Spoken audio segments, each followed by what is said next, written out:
This was a question requested by Drew. It's number 6, page 21. You throw a ball straight up in the air at 18 meters per second from a height of 32 meters above the ground. They want us to calculate the time the ball takes to hit the ground, calculate the velocity of the ball when it hits the ground, calculate the maximum height of the ball, and then explain why you cannot use half the time for question A to answer C. Well, we'll take a look at that right now. So let me just get a pen here, and we'll start. White. Here we go. Now, some of the information's already here. I drew a picture up here in the right-hand corner of what's going on. We are starting with 32 meters above the ground. There it is, 32 meters above the ground.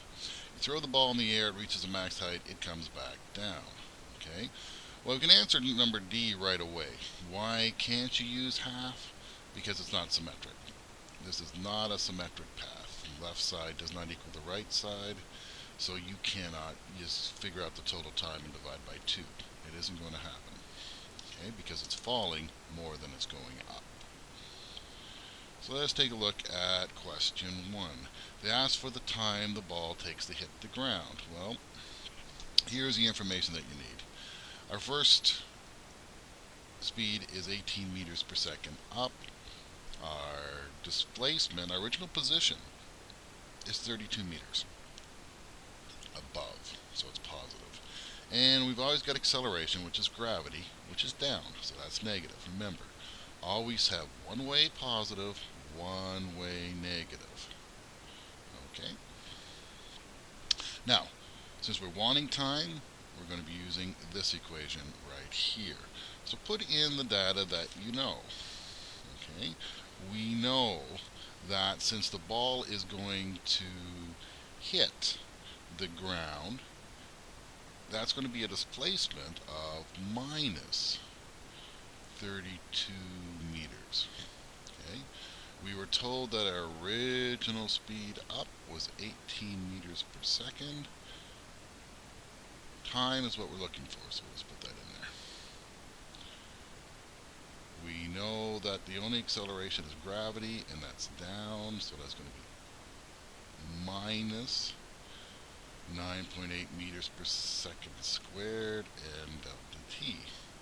Well, this sets you up for a quadratic equation. And you all know your quadratic formulas. So I should not have to go through that. You should know that. So what I'm going to say is you plug in your data, and a little trick. Meters, meters, meters. Divide out meters.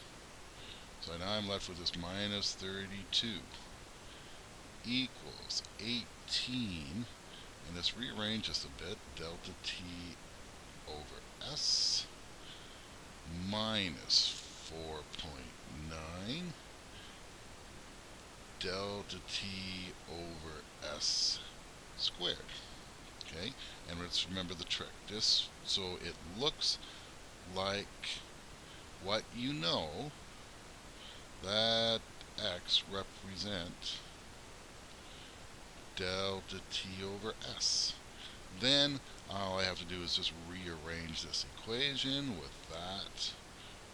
Now I have minus 4.9x squared plus 18x, and when I move that up to the other side, 32. That is just a quadratic equation. You've been doing that since grade 10. You can solve that. And when you solve that, you get two possible answers. You get x equals 5, and you get and or x equals minus 1.3. Well, you can't have negative time, so this is your extraneous root right here. So now we know that x will equal 5. So delta t over s equals 5. So your time it takes to hit the ground is 5 seconds.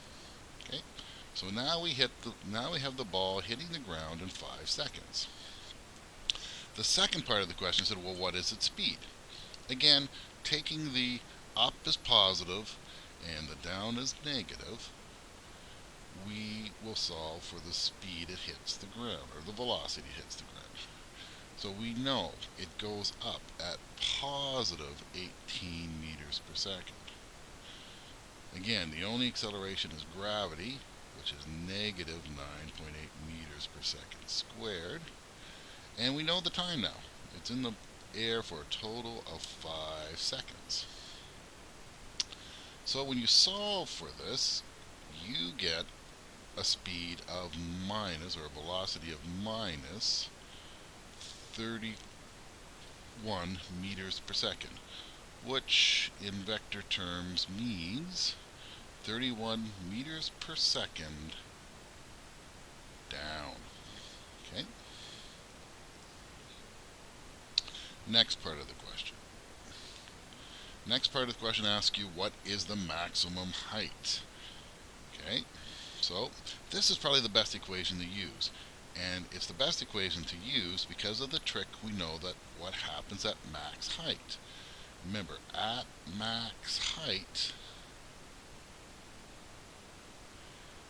your vertical velocity is equal to 0. Now, that is a trick we use to solve a lot of these problems. Anytime you've got a max height problem, that's the thing that you're probably going to come back to. So let's put in our data. We know at max height, 0.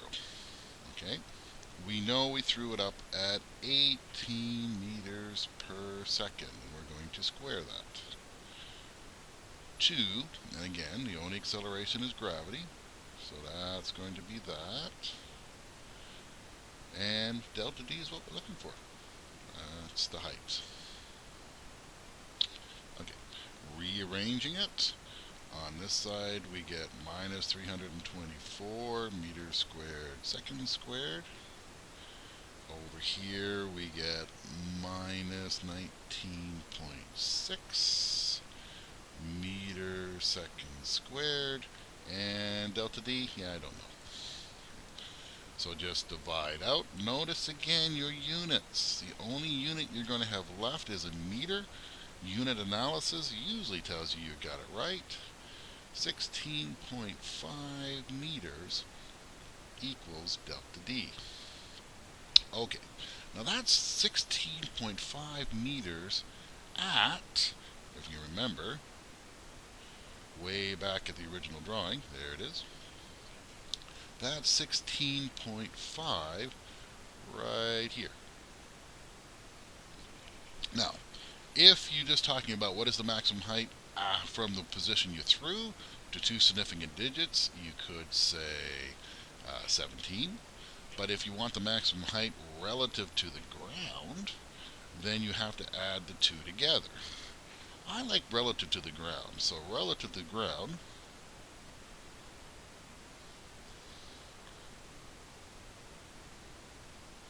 that's going to be 16.5 meters plus 32 meters equals 48.5 meters, or to 2 significant digits, 49 meters up relative to the final resting spot.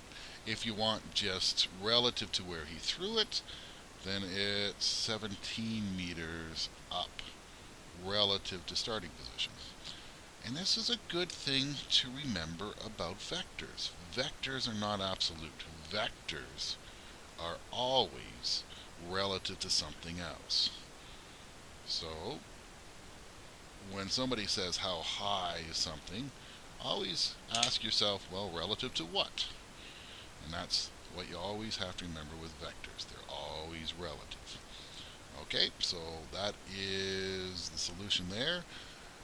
This comes on to lesson 2.2.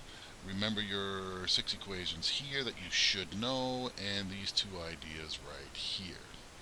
Okay, I'll take up number 7 next.